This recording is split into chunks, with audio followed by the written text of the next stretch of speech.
Bonjour, je vais vous montrer comment convertir une séquence vidéo pour faire un slow motion ou un ralenti. Donc j'ai sauvegardé dans des fichiers de mon ordinateur la séquence vidéo GoPro. Donc on va l'importer. On clique donc sur Import New File. Il se trouve donc dans mon disque E. Donc moi j'ai besoin d'importer seulement une séquence, donc ou je clique dessus et ensuite je l'ouvre avec ça qui va l'importer directement, ou alors si vous avez plusieurs séquences vidéo à importer, vous sélectionnez, vous cliquez deux fois dessus, ou alors vous faites ouvrir aussi. Donc pour moi je vais cliquer deux fois rapidement ici, voilà le clip est apparu ici.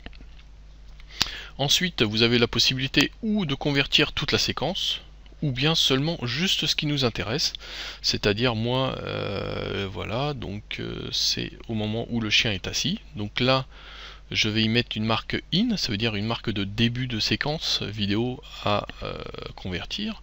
Enfin une marque de fin, voilà, la marque out qui va indiquer donc la fin de la séquence à convertir. Voilà, donc une fois que la séquence est sélectionnée, on va faire Advanced Setting. Là, on va choisir la taille de l'image. Donc moi, je reste en 1280 par 720 parce que généralement, c'est destiné au format de YouTube. Mais vous avez le 1080, le 720, vous avez tous les autres formats qui sont disponibles. L'image, donc moi ça va être un 25, alors c'est un rapport de 4 fois moins rapide par rapport au 100, donc on va voir que le ralenti sera déjà fait.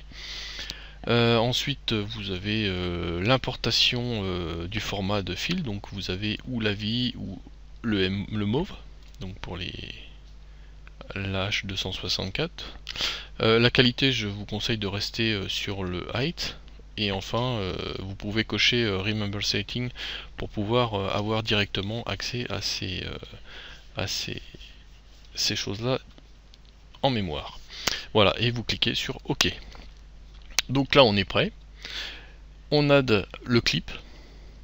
Il apparaît dans la conversion list, exactement comme il nous faut. Là, il est encore en waiting, donc il attend.